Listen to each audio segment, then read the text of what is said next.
is. If you have not followed his Triple H Horse Racing podcast, you're missing out. It's one of the best podcasts in the country.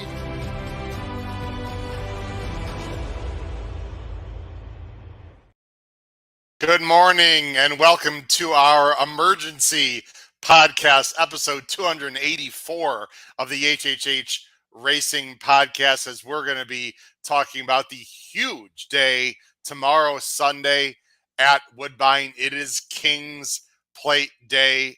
Only 17 horses in the race and an incredible all-stakes pick 5 from races 6 through 10 at Woodbine tomorrow, Sunday. Please make sure you hit that subscribe button, bottom right-hand side of the screen. Hit the notification bell so that you know when new content will rise. And I mean smash that like button. You can follow me on Twitter at HKravitz, and down below, email is scrolling hkravitzhorse@gmail.com. You can listen to these shows on Apple Podcasts, Spotify, and Anchor.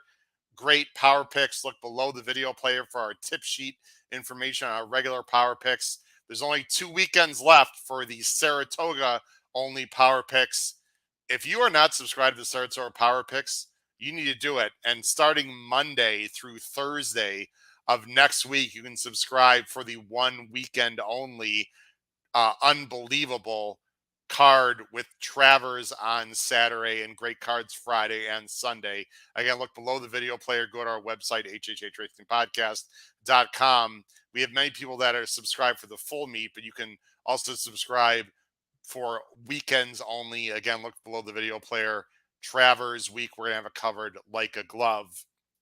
There's our website for the podcast, hhhracingpodcast.com. Let me bring on my two fantastic co-hosts for today. They are, I thought Peter Thomas Fordshell was one of the hardest working people in the business, but no, these guys are working their butts off. Just fresh off the great Saratoga Today morning show, the host of Saratoga Today from this morning and the host of Bettin' and Boozin', Mr. Kyle Rosso, and the Prince of Massachusetts, well, new name, why not? And also, of course, wonderful journalist from the Saratoga Special, Mr. Paul Halloran. Man, you guys are working hard this morning. How are we doing? Someone has to. I just want to say this for everyone know out there. I think it's really important. We're going to have a lot of people watching. We greatly appreciate if you're coming off the Saratoga Today morning show and you're watching our doubleheader the second half. Thank you very much. Or even if you're watching this later as a replay, audio or video, of course, we appreciate it. I sent out an email. This was sort of a last-second decision. I decided, you know what, Woodbine guys, this is the biggest day of the year for them. We really need to give respect to Woodbine. It's a great track, and the card tomorrow is outstanding on Sunday, especially the all-stakes pick 5. And just so everyone on home knows, when I have these emergency or sort of last-second podcasts, I just throw out an email to all my hosts and say, guys, who wants to come on? I'll be happy to do it myself. Kyle, you and Paul just completely volunteered to come on because we love talking horse racing, right? Absolutely. I mean, there's nothing better, right, than talking horses on a Saturday morning. You know, you got Saratoga, you got Del Mar Oaks later, you got Woodbine Sunday. There's nothing better. Well, we know Paul's very busy, but I'm sure you got nothing else better to do. They're up in Appleton, so hey, I got a drink later today. That's what I got to do. Oh well, wow. What do you have? Is that on your Google Calendar? By the way, I wrote it in. I got it. Me and my friends, we all got it penciled into our calendars. That's pretty scary. Okay, anyway, Paul, you guys did a great job with Saratoga, but we were talking about Woodbine. And Paul, the King's Plate, formerly Queen's Plate, of course, with the passing of the Queen, now becomes the King's Plate, has been actually, I suppose it was the King's Plate at one point, right? But I have to go back to the history books for that. Is a great race. Before we get into the Woodbine, though, I forgot to mention, guys, Tuesday night, Paul, and I'm going to bring it up on the screen. Wow, it is Italian night here on the HHH Racing Podcast. Please tell everyone at home, especially our audio listeners who can't see the screen, what is happening this Tuesday night here on the podcast? Well, we are going to have Jenna Antonucci, the history-making trainer of the Belmont Stakes winner Arcangelo, who is really, you know, if I had to pick a horse in the Travers today, which I don't, that would be my pick. Really training well into the race. Jenna will join us. right after the post position draw, Howard, as we noted. Post position draw is at 5:30, so we will know who's in the race and what post positions. We're expecting a large and competitive field. And then on the right after Jenna, we have our good friend Rich Migliori, who we had a chance to spend some time with at Saratoga. I know you probably spent more time with him, but had a chance to spend a little time with him at the wonderful fundraiser hosted by Acacia Clement for aftercare. Yep. And Richie is just what you see is what you get. He's a borderline Hall of Fame jockey. You could make a case for him.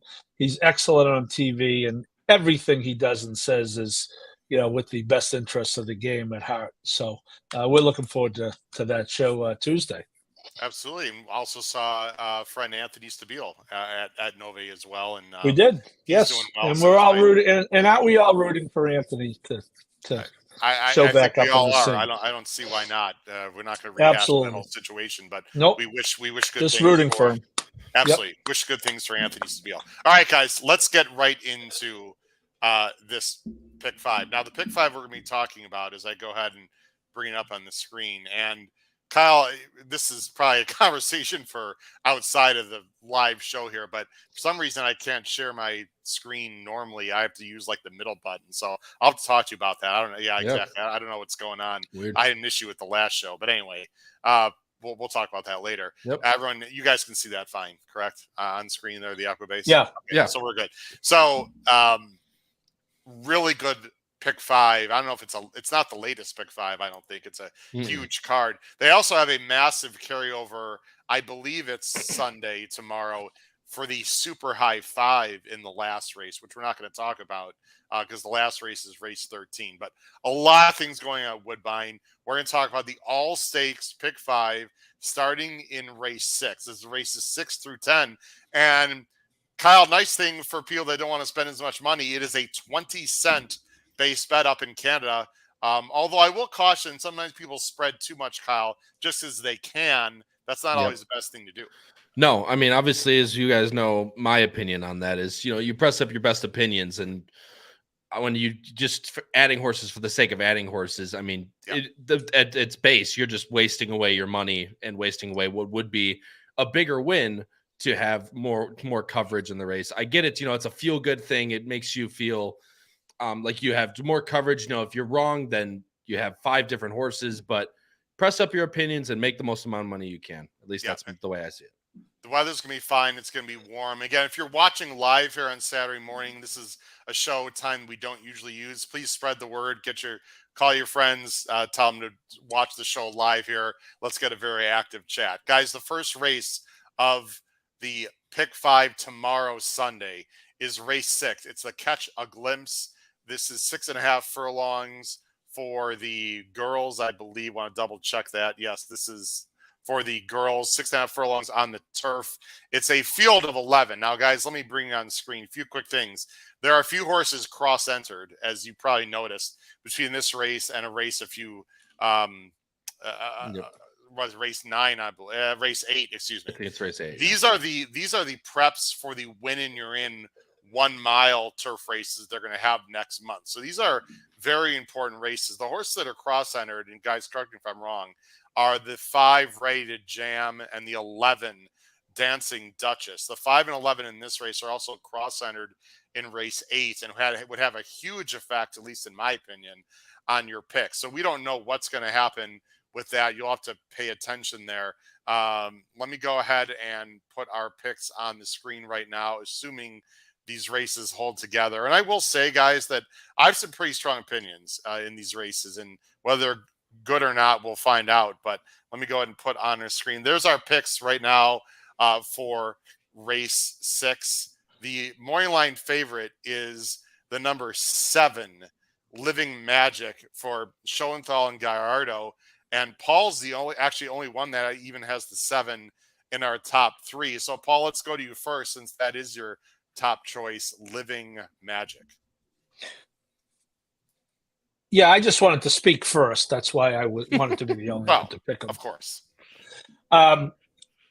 Schoenthal is good. I like the Justifies going on the turf. This horse won on synthetic and is going on to the turf, as you know, as a lot of them are.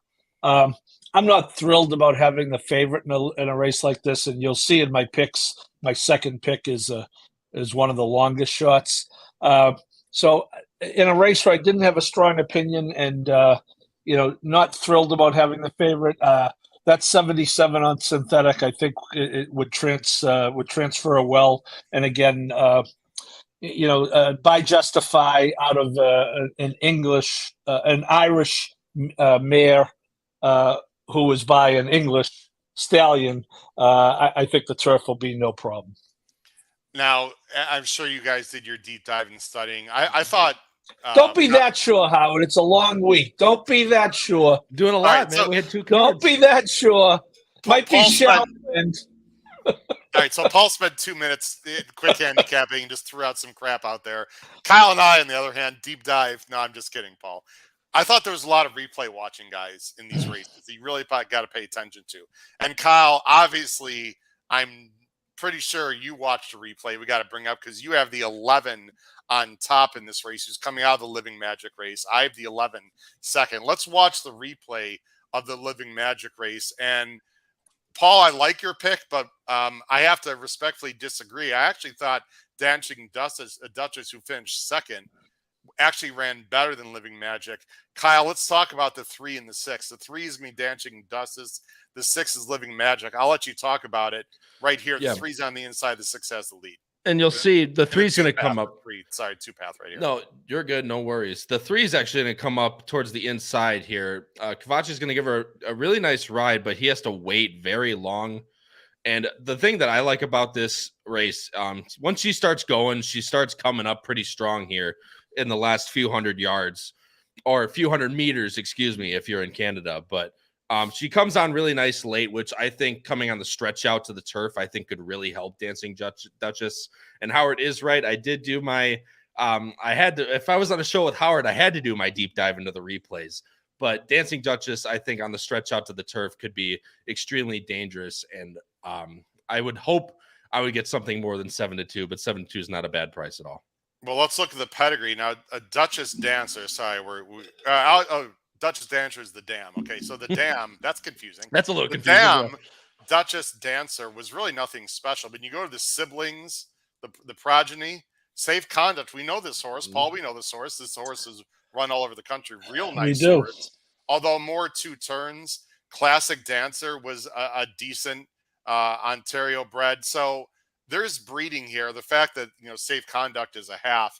To me, Distance might be Dancing Duchess's friend, and I do like the replay. I think this horse was coming after the 7 in today's race, Living Magic, and actually just ran as well. Kyle, why don't you also talk about the 10? Now, it's a little confusing. The 9 is Air Rosa. The 10 is just plain old Rosa. I agree with you, man. Kyle, we're thinking alike. I actually like the 10 more than the 9, even though the buyers was slower. Talk about the 10 a little bit. Yeah, I mean, I just like the trip. I think the 10 kind of trips out in a race like this. Working well. Obviously, you see Kevin Attard, who's very good at Woodbine, might I add. Working out on the training track at Woodbine on the turf. This is another replay that's really good to watch. The one thing with first-time starters is, that inside kind of in-between type spot is a little bit rough for these types of 2-year-olds. But you can see, she does it with absolutely flying colors. I mean, you just see her split horses there, and she's going to come to the outside and just absolutely just strong move way on the outside around everybody. That to me just spoke a lot of volumes. And coming to the turf on a little bit of a stretch out. Again, this is another one I think that only helps this horse.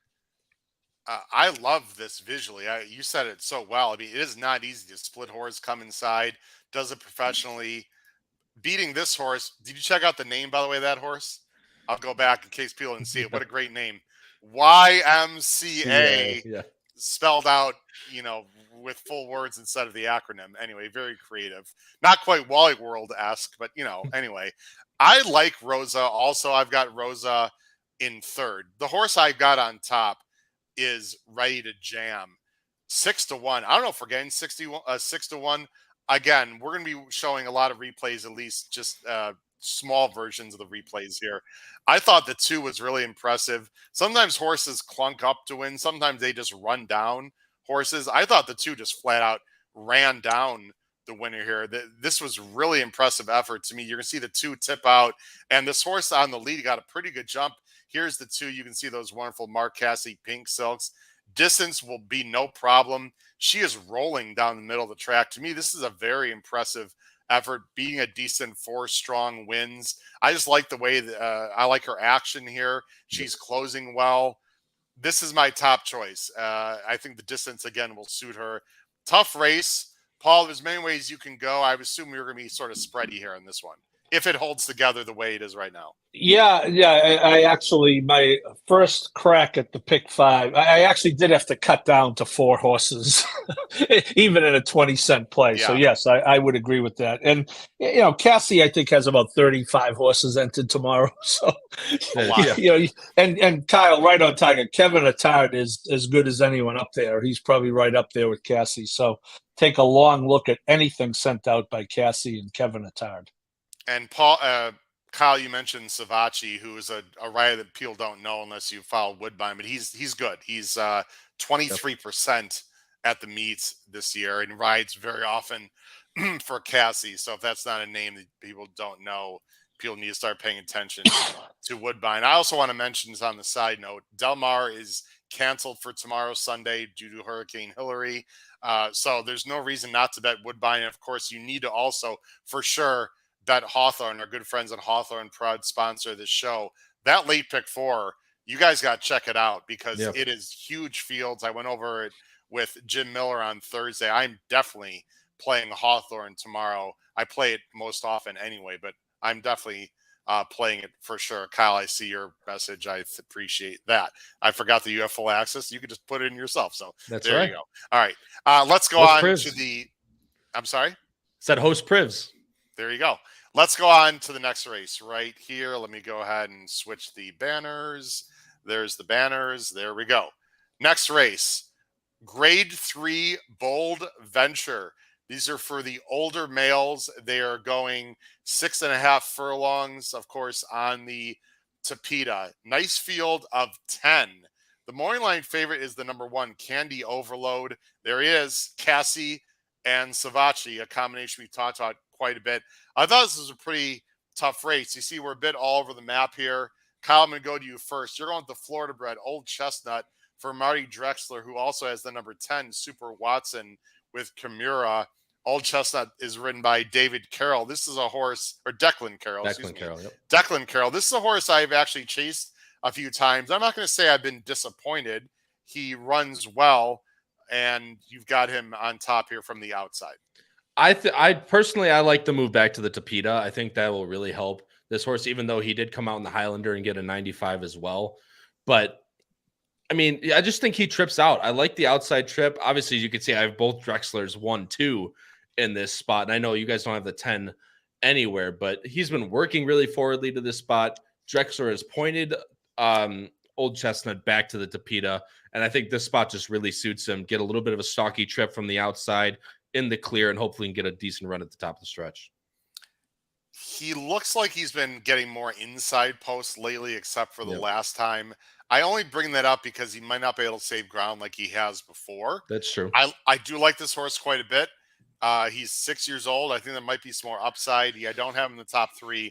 I do have Old Chestnut. Let me look at my notes as a B as in boy, though. So I do like Old just Chestnut for me, as well. Sorry, we're one quick. Just since Marty took over for this horse, it just seems like something clicked. He's ran 3 straight 95s and then a 91. Now coming back to the Tapeta.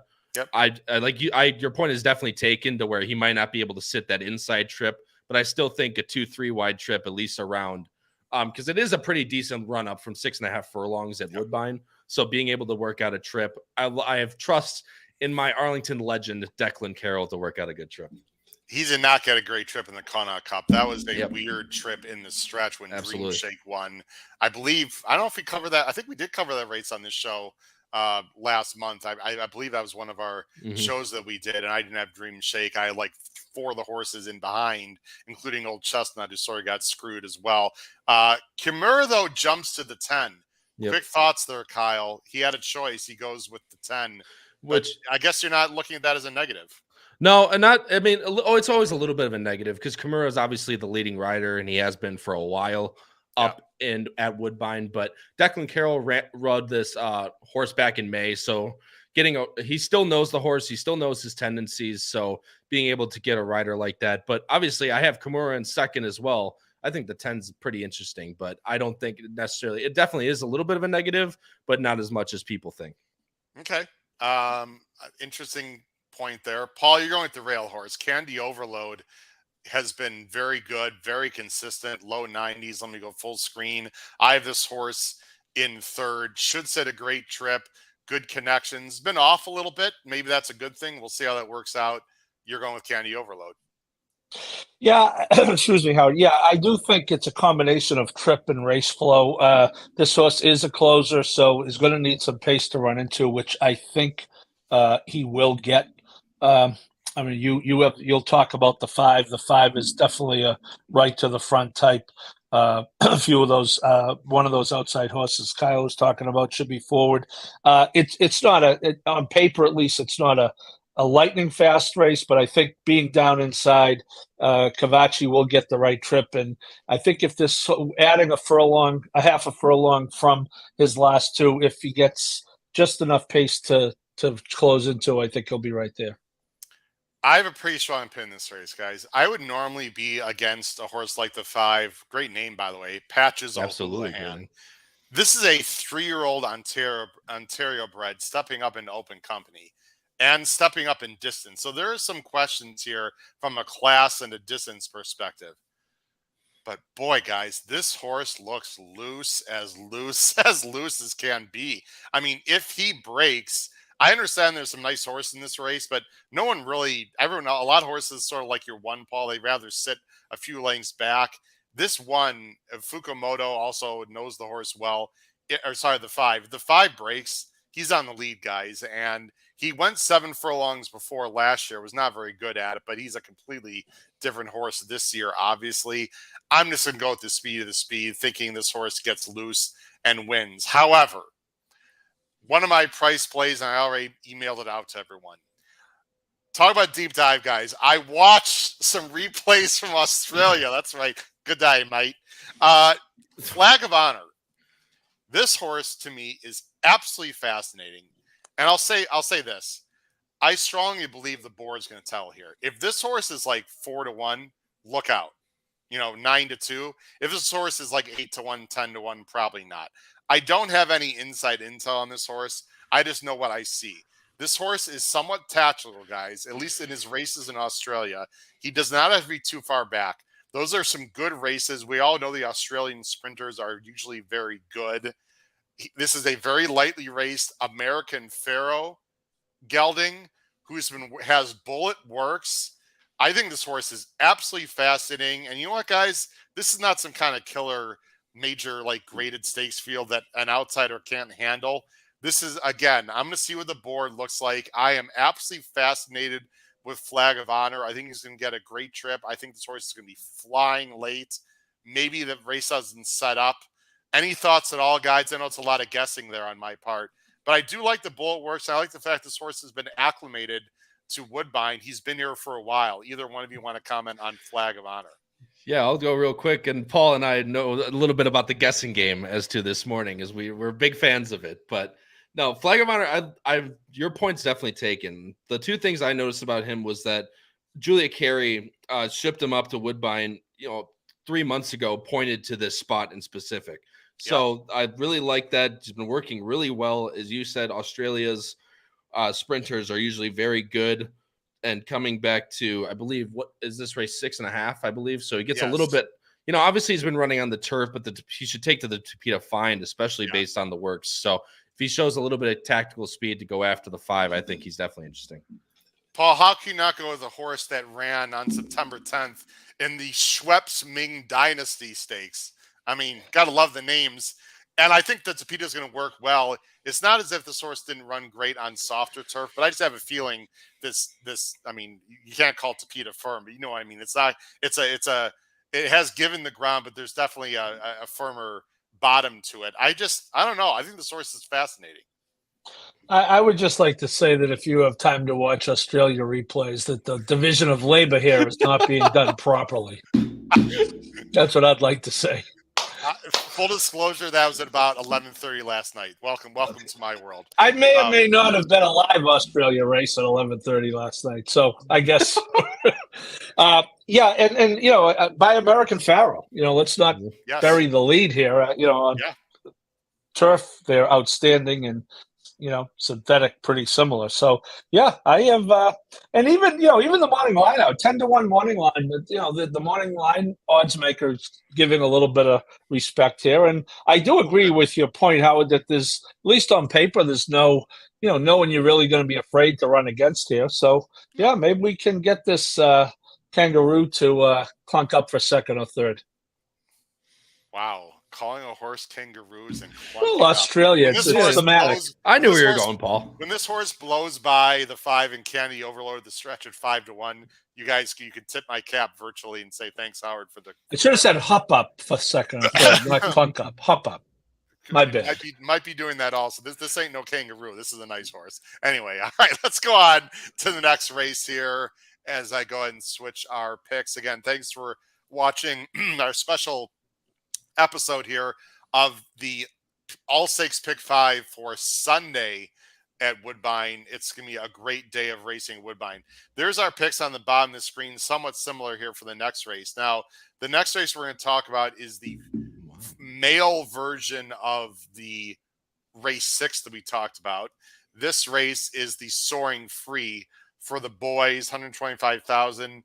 Again, 2-year-olds going 6.5. A prep for the Winning You're In 1 mile race that's going to be occurring next month. Right now, it's a field of 11 with the morning line favor the number 1 Rhapsody for Kevin Attard and Kashi Kimura. Again, we've talked about this. The Dancing Duchess, the 5, and Ready to Jam, the 4. These two are cross-entered into the filly race in race 6. I don't know what you guys thought before we go to the PPs. I thought race 6, the fillies actually looked faster and better than the boys. So I have no idea what they're going to do. Is that what you guys thought also? I agree. I thought that, Paul. Yeah, and it's a total guess, but wouldn't you guess that maybe Cassie runs one of them in the 6th and one of them here? Very astute. Any guess on to which one? We have no idea. I don't know. Who knows? Guessing game. That's actually a very good point. That would seem very logical to me. Paul, let's go to, boy, you love the rail horses today. Let's go to Rhapsody, the number 1 for Kimura and Attard. This is a filly also, by the way, a fast filly in against the boys, not cross-entered in the filly race, which, I don't know, I found that a bit interesting. Maybe I don't really know the reasoning why, but anyway, talk about Rhapsody. This horse has a serious wire shot if she breaks from the inside against the Hees. Careful, Paul. This is a tricky one. Get your drinks ready, Kyle. Here we go, Paul. Kyle and I are out of drinks from our first show that's today. True. That's true.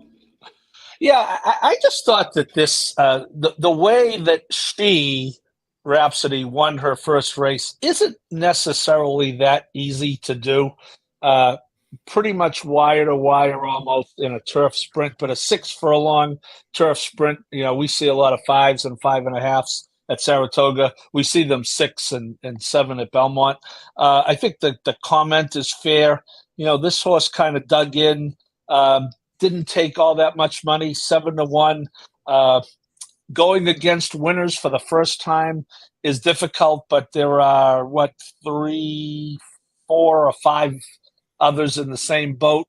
So again, not a strong opinion, but I like Attard a lot. We talked about Kimura, and I think that I just liked the way that I liked that debut. I agree. She's digging well. Guys, this is on the outside coming in 3rd. Yep. That's Ready to Jam. That's my top choice in race 6, who came back, of course, and won. We saw her second start. So you got to flatter the form there of Rhapsody based on Ready to Jam. I agree, Paul. I like the way that she did it. It doesn't look like she was slowing down to me at all. Did it at a price nice month and a half in between her first and second start. I sort of like that also. Golden Sense, Medaglia d'Oro on the bottom side with the dam side. Lots to like here. Kyle, you've got her second. I've got her second. Paul, you've got in second a horse. Kyle's gotten third. I've gotten third. There's Ready to Jam. Again, cross-entered, though. So I don't know if there's much to talk about, Paul. We just have to see where they go, right? Yeah, exactly. Yeah, I think if Ready to Jam goes in this spot, that I definitely want to use her somewhere. I thought this. I'm trying to think. I think this race had less speed in it, if I recall. So actually, I don't. If you see, I had right. This is weird, right, guys? I've Ready to Jam winning race 6, but actually finishing third in this race, even though I thought this race was weaker, mainly all because of a pace perspective. I didn't think there was as much speed in this race. I know that's very confusing, which is why I have Dancing Duchess, who I have second in race 6, on top here. I know. I need to drink something strong. Because I think Bishiza, or Bishizzle, as Kyle likes to say, with agent Jose Santos Jr., plug, which he'll be on the show too. I'm going Dancing Duchess. We already showed the replay from race 6. Anyway, Kyle, I'll let you talk about anything you'd like to here. Please advise, horse coming from Belmont and Monmouth with buyers that are unknown. This must be a George Weaver play, right? One from me it is, but also please advise me on this horse. That maiden race that he's coming out of is very live. There's many winners coming out of the Tyro, where No Name Mets, Ship Cadet yesterday, although it was on the dirt, Ship Cadet won by like 3.5, 4, 5, something along those lines yesterday. So the Tyro looks to be obviously with No Name Mets as well, who was as Paul pointed out this morning, was the proverbial favorite in that race in the Skidmore. So please advise stretching out a little bit to 6.5 out of a War Chant mare and out of his Palace Malice. I think the more distance could help this horse. He's been training at Saratoga. For me, George Weaver, there's just so many places that George Weaver could put. Please advise, i.e. probably the Skidmore, but then he ships him up to Woodbine for this type of spot. I just think it's an extremely interesting spot for George Weaver. I agree. Just for a point of fact, this is not suggesting your pick is poor, Kyle, but the main special weight race that Please Advise won, the horse that came back and won got 63 and 64 buyers. Not that fast, but they did come back and win. That does flatter the form of Please Advise. Guys, let's go on to the next race. Now, the penultimate leg of the pick 5, as I go ahead and bring it up here right now. There it is. Let me go full screen. This is the Dance Smartly Stakes, Grade 2, mile and a 16th for the older girls. Nice field of 9. Morning favorite is the number 8, Moira, the Queen's Plate winner from last year. So it's pretty cool, Paul and Kyle, that the Queen's Plate winner of 2022 is running on King's Plate Day 2023. Here comes our picks. This race seems to be pretty obvious about the 7 and the 8. Paul, let you go first. Actually, we're all going to go against Moira slightly. We're going with Salima for Brown and Kimura, who won very well last time in her 2023 debut. Yeah, this is a horse that Chad was very high on last year, high enough to ship her across the country to run in the Grade 1 American Oaks on the Malibu card at Santa Anita. That did not work out too well. Obviously, maybe the 1.25 miles was too much. I've been saying I don't have a strong opinion. That'll end in this race. I do have a strong opinion. I like this horse a lot, and I am a huge Moira fan, but I do think it is worthy of note that she is 0 for 4 this year. She came into the year winning 4 for 5. 4 for 5, right? And she's been right there, in 2 Grade 1s. I get it. And, she's terrific, $1 million earner. Nothing to dislike about the horse. But if the betting goes the way the morning line goes, I would look forward to betting Salima at a higher price than Moira. There is no chance in hell these horses are 5-2 and 3-1. Yeah. Yes. There you go. I mean, come on, guys. That's This Uncle is- Howard ruining my morning or afternoon now. Thanks, Unc. There I he mean, goes. This Kyle, these horses are not Yeah. 7-5, 8-5. I don't even know what to say. I mean, they should be somewhat similar, I think, Yeah. and they've got to be both low. I mean, right? I mean, it's silly. I agree with Oh no, you. Moira is going to take. Talk about the Jockey Olympics, though. Do we think it's interesting that Kimura rode Moira the last two races and lands on Chad's horse here? I know that Kyle? Kimura likes to rides for Chad when he ships up to Woodbine. Isn't that he rides his top, obviously Yes. being the top rider at Woodbine. But I mean, Moira I think it's extremely interesting, Paul. And I know you and I are not ones for jockey gymnastics, but I am a little bit. you are a little bit? Okay. Well, because I'm a what do I know? gymnast. I remember when Nadia Comaneci got a perfect 10 in the Olympics. It was very Kyle exciting. doesn't even know So- who that is, Paul. Come on now. How old do you think that guy is? He's Simone 24 Biles? years old. He's like, who's that? Kyle, I if I'm forget. wrong, by the way, I greatly I'm apologize. a dinosaur. I know. No, fine. Nadia Comaneci was unbelievable. Anyway, Hernandez has ridden Moira before. Yeah. Just Yeah. let everyone Yes. know. I don't think Kevin Attard is like pissed off at Kimura for going to a Chad, but he's got to be slightly disappointed. I mean, you want your top guy, which probably is Kimura. Whatever. Either way, they're both serious threats, Kyle, to win this race. Yeah, and I'm with Paul. As we said, the wishy-washy opinions that also completely ends for me in this spot. I love Salima in a spot like this where she's able to sit a kind of a stalking trip outside. At least that's my hope. Obviously, Chad, she is very speedy up front, but I think she does her best running behind horses. And this last race at Saratoga will tell you the best. Although she did get a very, very easy trip, it seemed like in this spot, but Chad's very high on this horse, and Salima looks to sit about maybe not as good of a trip as last time, but a really decent trip in this race as well. Kyle, that's my only very small hesitation is you couldn't get a better trip. This is basically a paid workout, and she does it well. And she didn't like blow me away, but it was her first start in quite a while. You'd have to think she's going to improve here. There's really not too much else to add, guys. Moira, has she taken a step back? I don't know. I think this race is going to tell. If she runs another, 90, 91 and loses to Salima, then I think you have to start questioning whether Moira really came back to her form. To me, this is the race ball it's going to tell. If Moira is really that good, I think she even beats the Chad. I'm not sure it's going to happen, though. And, again, worthy of note is much better on synthetic. Right. Very she is 0 for 3 on turf.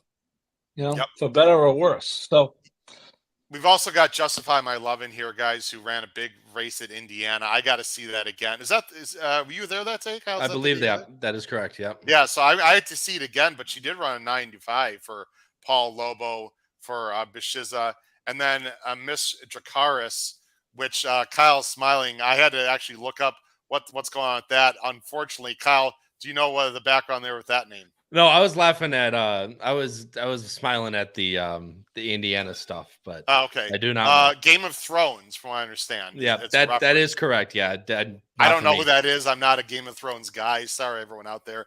Don't hate me. I know Paul is a huge Paul, who's Mr. By the way, who's Mr. Karis, Paul? Do you know? For $1 trillion with 3 guns to my head, I would not have gotten that. So, Paul, there's this show called Game. Never. No, that's all right. Not 1 second of one episode ever. Somehow none of us are shocked, but No. actually, Correct. I actually didn't watch that show very much either. I'm sure Kyle's checked that out. Anyway, let's get on to the King's Plate. Let me bring you guys on screen. We'll talk about this race for a good 10 minutes, guys. The King's Plate is always a fun race. It's 1.25 miles. It's very Kentucky Derby-ish. It's a big field. It's a big a big run into that first turn, guys. And this year's field is 17. And people are wondering, well, wait a minute, Howard, what if some horses scratch and maybe it'll be less than 17? No, we've got 18 and 19 as AEs. So there's going to be a field of 17 in this race. Lots to talk about. Morning line favorite is Kalik. It's pronounced Kalik, guys. The number 6, named after a beer, I believe. Chad Brown and Kashi Kimura, first-time Lasix. These are all Ontario breds, for those of you that are not familiar with the King's Plate. How about $1 million? Always brings in some American horses as well. Let's go ahead and look at our picks on the bottom of the screen. Will we be similar at all? Hard to believe based on what's happening here. Let me put up, I have to actually switch a number before I bring it up. Here we go. Okay. We are quite different in certain ways, and we are similar in certain ways. Paul and Kyle are both going, let me get this off the screen here. Kyle and Paul are both going with the morning line favorite as I scroll through the field, and that morning line favorite is, as I said, number 6, Kalik for Chad and Kashi Kimura. Has one nice number at a 90, has been facing some serious American turfers in grade stakes. Paul, let's go to you first. Can this horse get the distance, number 1, and can this horse rate and win if necessary? Those are my 2 big questions for Kalik. Yeah, and I get the question on the distance because of the Belmont Derby, but I think that's kind of a throwout race. Yeah. You could see in the cart that even just without watching the comments, Fracture steadied early. I think that race was okay. You know, people are kind of down on Farbridge. They think he might be a little overrated, but he still has come, you know, this horse beat Farbridge 2 back, and Farbridge did come back to win that Belmont Derby and came back to run, I want to say 3rd at Saratoga last weekend, or the weekend when we were up there, Howard, if I'm not mistaken. Yeah. The LSU horse, I believe, is Farbridge, right? Yep. So, yeah, again, you know, I know what people are thinking. Of course, Paul took the Chad horse, but I got to tell you, I think obviously any 17 horse race is a very good betting race. I don't think it's a great race talent-wise. I don't know. I don't want to be, you know, I'm a big fan of Canada, so don't hate on me. I could, if I had to sing one song cover to cover, it would be "Oh Canada." I know every word. So I'm a big Canadian fan. I don't think this is, you know, it's not a graded race. It's a restricted stake, as you could see. Of course, it's worth $1 million, which it's nice to run in a non-graded $1 million race, isn't it? But yeah, I just think that yes, I think he can get the distance based on the easy win at 1 1/8 miles. And again, while it's very competitive, there's no one in here that looks. There's a lot of horses to me that look good, maybe bordering on very good. And I'm not saying this horse is great, but I got a feeling he's better than the rest. So there. Paul, if this horse is 5-2, would you bet him to win? I mean, to me, yes, Kalik can really. I wouldn't touch this horse at 5-2. To me, in this kind of race, Kyle, you're looking for value, and I understand Kalik can win. I wouldn't touch this horse with my ADW at anything less than 5-1, and I know the horse is going to be less than 5-1, so I can't. Kyle's like, come on, Howard. I mean, I know he's going to be like 5-2. There are a lot of there's other speed, there's other options. We don't know about distance. He's going to be the favorite. I like the horse. I don't like this spot or the odds that we're going to see at all. Look, I agree with you from a value standpoint. In a 17 horse field, you always try to find more value. I like that Kalik's going to get out to the front. I agree with you, Paul, that I think the last race is just a complete throwout. Could not steady in the gate, and then once he finally got out, just got absolutely slammed and back to the last, which is where this horse never wants to be. So I think the 1 1/4 miles will be no issue at all. Like I said before, the issue of value is always a thing that you throw out there, especially in a field this large. So 5-2 might be a little rough on this horse, but Kalik is definitely the most likely winner, at least in my opinion. Okay, I'm not going to argue with you on that. He's a B for me, FYI. Paul, let's talk about the 2. I thought the 2 was very interesting. Now, there are many horses coming out of different races. The Elysian Field is a filly, and for those people that are thinking, well, it's the girls against the boys, do your homework on the King's Plate. Fillies win this race quite often, a lot more. Well, obviously more than the Kentucky Derby and winning colors, etc. But I mean, you see girls in this race and win this race. a lot more often than the American races. I'm going to show the replay because the horse that finished second to Elysian Field, Wickenheiser, is actually my second choice at a big price. I personally, guys, thought that the Woodbine Oaks that Elysian Field's coming out of was actually better than the boys version, the King's Plate Trial. And the clock says it also because Elysian Field finished slightly, the time was slightly, not much, but was slightly better than the boys. This is a Team Valor horse for Cassie and Savachi, getting a nice inside cozy trip, Paul, and can save ground. I'll go ahead and show the replay, and you can talk about Elysian Field, who's going to be the 3 here, and the 10, Wickenheiser, is going to be following the 3. Go ahead and talk about this horse. Watch the 3 and the 10 also. And we should note that, here we go, the 10 named after the hockey Wickenheisers for you hockey fans out there. 3's in between horses mid-pack. Go ahead, Paul. Yeah, and in a bit of a mess, right? Has to kind of wind her way through. I'm with you, Howard. I think that this was a really good prep for this race. I'm talking more about Elysian Fields, but you're going to see Wickenheiser make up some ground too. So you'll see Elysian Fields has tipped out here, I believe. That is, and Wickenheiser is the yellow, just following her. Right. So it's right. It's red cap. It's red cap coming down the middle and yellow cap on the outside. And I just think this was a good prep for this. This Elysian Fields, how it has in a race this field this big. Isn't this a great one of those reverse pry key horses for us, Howard? Absolutely. This is definitely a good reverse key back wheel. I'm slightly concerned, Paul, and these are fairly lightly raced horses, but a little concerned with that this horse was wide and sort of coming out there in the stretch. I don't know if she was listening to the crowd or what the story was. She wasn't exactly keeping a straight course. I'm slightly concerned about that, but I like this horse. I think Elysian Field is in good hands. Distance shouldn't be a problem. Hard spun out of a smart strike mare. So Elysian Field, I like. Let's talk about my top choice, Kyle, who you have in third, and then we'll talk about anyone else, guys. I like this horse quite a bit, and I am fascinated to hear what you have to say. Kyle, the number 11, Touch and Ride, 12-1 morning line. I think he'll drift to down maybe like 7 or 8 would be just a guess.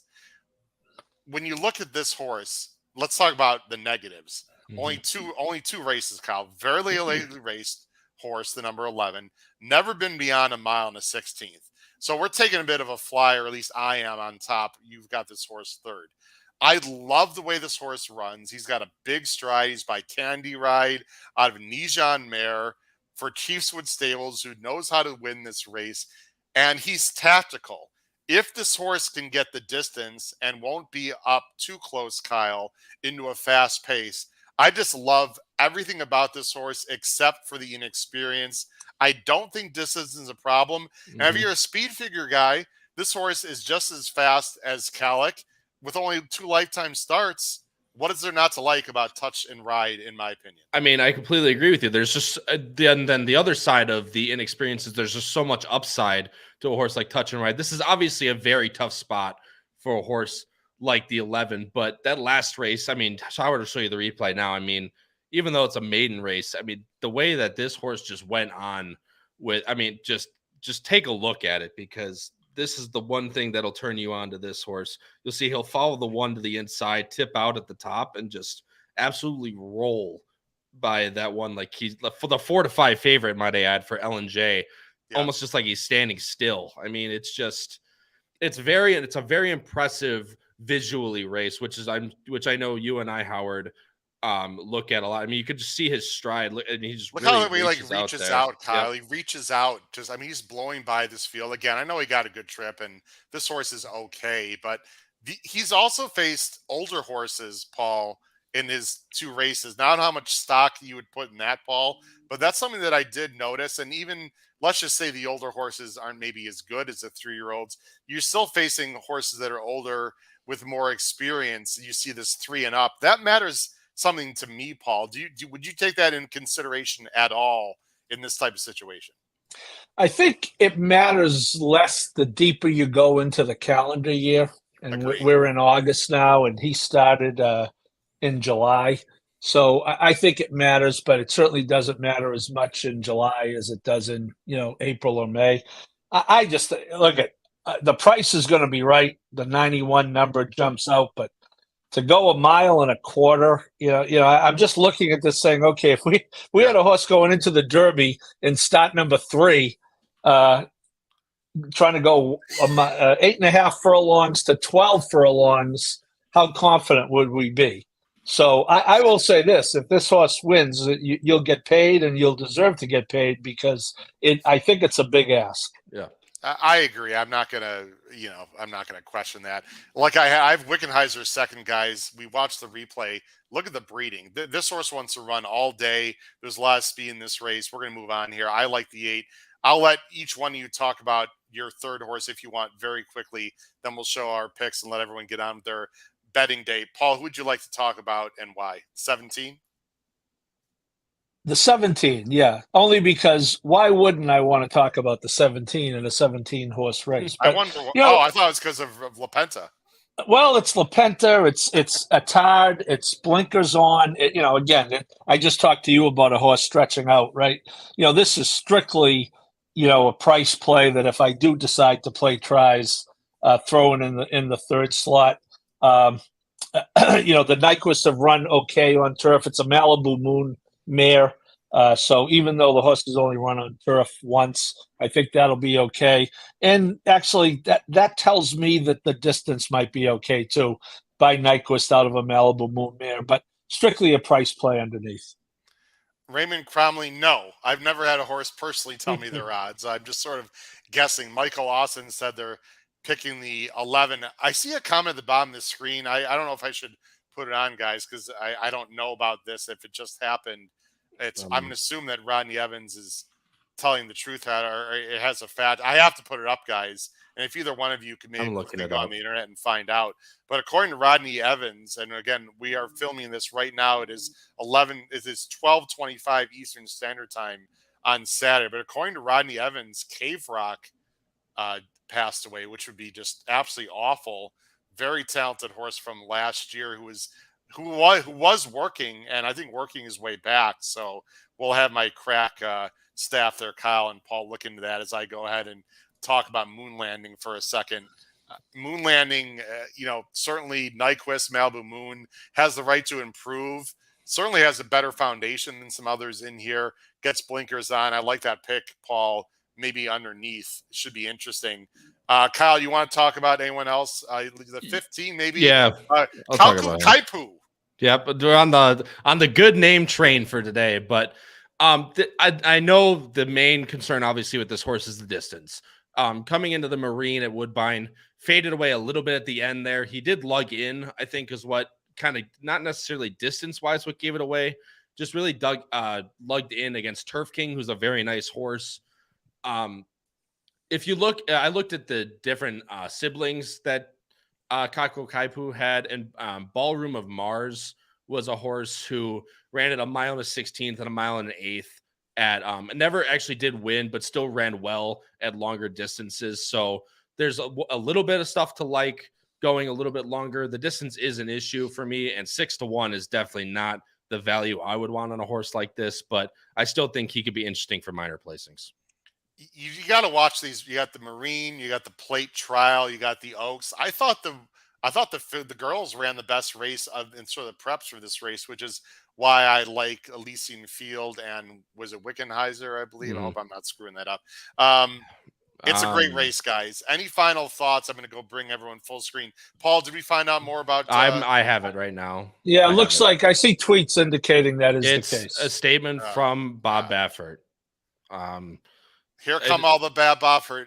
I don't want to get into Baffert, guys. I want to end this on a positive note, but here come all the comments. Do you have any fact? Do we know for a fact, guys, from an established... from Dr. Vince Baker out in California, after a routine morning exercise on July 28th, 2023, Cave Rock showed signs of colic while cooling out. He was treated and sent immediately to SLR Equine Hospital, and it was he had a congenital inguinal hernia, and it just looked like it was an irreversible medical condition. Wow. Really talented horse that we saw at Keeneland last year, Kyle. And listen, it's horrible. The horse passed away. I know a lot of us had financial interest in Cave Rock last year. That didn't work out. Obviously, what happened has nothing to do with that. So, condolences to everyone. It's a shame. We never want to see horses pass away, especially the extremely talented ones. That's a shame. Guys, let's show our pick fives here to end the show. The King's Plate again. You said you might play trifectas, Paul. I believe they're 20-cent base bet too, so you can spread. That trifecta is going to pay. I don't care if it's 20-cent because there's just a lot of horses and a lot of horses that are capable of hitting the board, especially 21. I know, just for everyone to know, our good friend Drew Coatney of In the Money Media and BC champ tipped out, I believe, the 12 horse in the King's Plate, who I believe is like 20-1 morning line. 30-1. Cool Kiss. The number 12 is a horse that Drew Coatney likes. I took a look at him. I thought he could clunk up. I didn't like him to win. But anyway, there's a lot of horses in here that can do some damage. Paul, let's go to your pick five on Sunday, King's Plate Day. This is races 6 through 10, ladies and gentlemen. Paul's going 2, 5, 7, 11 with 1, 7, 9, with 1, 3, 4, 5, with 7, 8, with 2, 6, 8, 13, 17. It's a $96 bet with a 20-cent base. Paul, quickly go through your not opinions, but your structure here. Yeah, and I'll be honest, Howard, if I had to do it again, I'm looking at it on the screen, I might single Salima and go even deeper in a few of the other legs. Yeah. Just because I actually cut the horse you mentioned from Drew. He was on I was 7 deep in that race to start. He was one of the 7. Okay. So. And the opening leg, I think I was 6 deep and cut down to 4. So, but yeah, the narrow race for me is going to be that penultimate leg and try to get some prices around it. Yeah, I think that leg 4 is the one that you have to. And Paul and I have talked about this a lot. Kyle, we've talked about it. You guys have talked about it also. It doesn't really make a lot of sense from a budgetary standpoint to go too deep with the 7-5 and an 8-5 or somewhere in there. I'm going to plead guilty because you'll see my pick and I'm doing the same thing. But just for everyone at home, Paul, you're really best off taking a stance and going like 10 deep in the King's Plate as opposed to 5 deep. You just have a lot better chance to win money. Correct, Paul? Yes, and again, it's tempting to do it in a 20-cent base, but you do want to probably press that up. And I'm seeing a lot of chatter in the chat and on Twitter. Laminitis was the ultimate cause of Cave Rock's death, and we didn't mention, but took the great art collector just a few days ago. So we talked about it. I think we did talk about it on the Thursday night show, but. Awful. It's a brutal game. It's hard enough to get a horse who's running into the winner's circle, let alone God knows what's happening, behind the scenes and keeping horses healthy. Kyle, you're going with an $80 20-cent pick 5, 1, 5, 7, 10, 11, with 1, 5, 9, 10, with 1, 3, 5, 8, 11. Good man, singling, having some balls. He's the only 1-3 of us, Paul, that's taking a stand. Good on you, sir. He's going with the 7 Salima singled and then 2, 6, 11, 13, $80. I mean, exactly like Paul said, it's trying to press up my best opinion, as I touched on earlier in the show, which turns out to be Salima. As we talked about, Mora has a little bit of question marks this year, so I'm going to take a stand and go with the Chad in the 7th, but there's many different opportunities for prices all around. So, and like I said, I'd even like to go a little bit deeper in the King's Plate if I could, add a few more of those 20-1s that have a certain chance to win a race like that. But I think spreading, I'm 5x4 by 5x4 in the other races. So there's definitely opportunities for prices elsewhere. Here's my ticket, the least expensive of the 3. How about that? I'm going $72, 5, 10, 11. With 1, 2, 5, 9, with 1, 4, 5, with 7, 8. Again, I'd do an A. One would be an A, one of them would be a B. Probably Salima A, Moira B for me. And then I'm going 2, 6, 8, 11, 15 for $72. Again, many could win the King's Plate. I feel like I have the right 5. I've got some prices in there. I do have Kalik, but I'd be against him, at least on the win end for sure. Obviously, he can win the race. And then again, everyone, race 6 and race 8, we've got to see who's in and who's out. That could totally change your ticket and whatnot. Guys, as I go ahead and bring up the final banner, I like Woodbine a lot. We don't cover it a lot in this show. It has nothing to do with anything other than they don't always have a lot of stakes necessarily, and it's not a track I think that a bunch of people watch and bet, but they should, because I love the configurations. They got 2 different turf courses, blah, blah, blah. I personally don't mind the Tapeta at all. Final thoughts, guys, as we move on to today's races here on Saturday. Paul, go ahead. Go first. Well, I agree with you, Howard.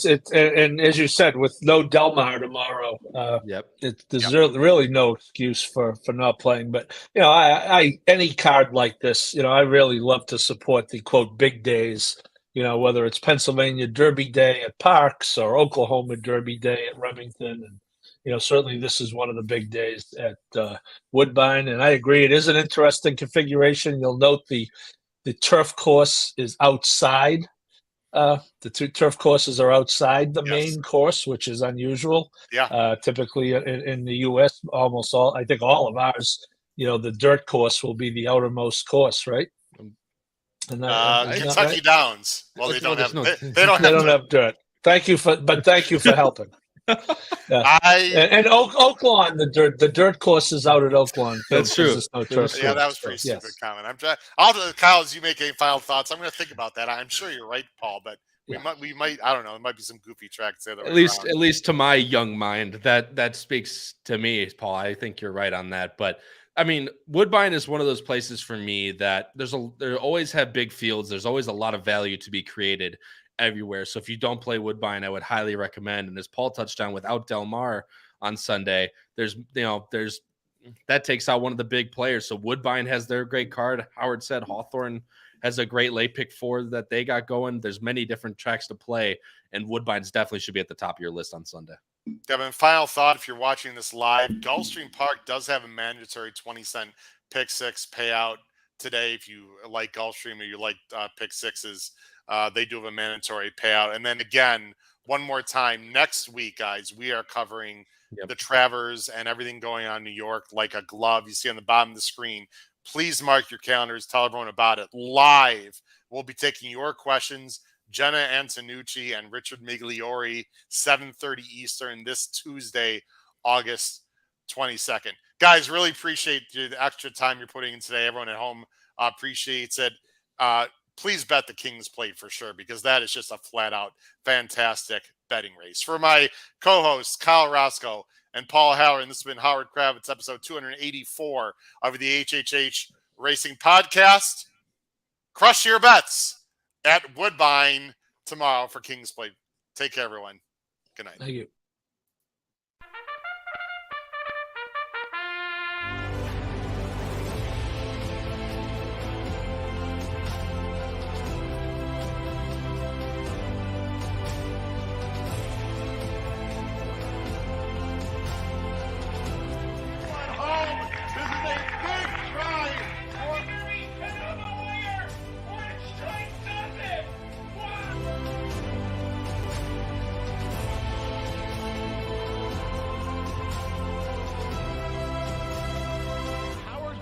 If you have not followed his Triple H Horse Racing podcast, you're missing out. It's one of the best podcasts in the country.